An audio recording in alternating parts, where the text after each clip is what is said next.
Railway Koduru నియోజకవర్గానికి చెందిన Janasena MLA Sridhar వ్యవహారంలో రోజుకొక కొత్త మలుపు తిరుగుతుంది. ఇప్పటికే వివాదాస్పదంగా మారిన ఈ వ్యవహారంలో తాజాగా మరో వీడియో వెలుగులోకి రావడం రాజకీయ వర్గాలలో కలకలం రేపుతుంది. ఈసారి లీక్ అయిన వీడియో ఏకంగా అసెంబ్లీ సమావేశాలు జరుగుతున్న సమయంలో మహిళలతో వీడియో చాటింగ్ చేసినట్లు తెలుస్తుంది. అసెంబ్లీ హాల్లో చర్చలు కొనసాగుతుండగానే ఎమ్మెల్యే శ్రీధర్ తన మొబైల్ ఫోన్ లో వీడియో కాల్లో మాట్లాడుతున్న దృశ్యాలు బయటికి రావడం తీవ్ర విమర్శలకు దారితీస్తుంది. ప్రజా సమస్యలపై చర్చించాల్సిన శాసనసభ వేదికల్లో ఇటువంటి ప్రవర్తనలు ఎంతవరకు కరెక్ట్ అనే ప్రశ్నలు ఇప్పుడు లేవలెత్తుతున్నాయి. అదేవిధంగా ఈ ఘటనతో ఇప్పటికే వివాదాలలో చిక్కుకున్న జనసేన ఎమ్మెల్యే వ్యవహారం మరింత ముదిరింది. ఈ మధ్య వెలుగులోకి వచ్చిన వీడియోతో పార్టీకి ఇబ్బందికర పరిస్థితులు ఏర్పడగా తాజాగా అసెంబ్లీ హాల్లో సంబంధించి వీడియో లీక్ కావడం రాజకీయంగా జనసేన పార్టీకి మరో పెద్ద దెబ్బ అని చెప్పుకోవచ్చు. దీనిపై ప్రతిపక్షాలు విమర్శలు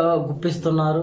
శాసనసభ గౌరవాన్ని దెబ్బతీసేలా ఉన్నాయని, వెంటనే ఇతరపై కఠినమైన చర్యలు తీసుకోవాలని ప్రతిపక్షాలు డిమాండ్ చేస్తున్నాయి. మొత్తానికి రోజుకొక వీడియో బయటపడడంపై జనసేన పార్టీ ఏ విధమైన స్పందన ఇస్తుందన్నది చూడాలి.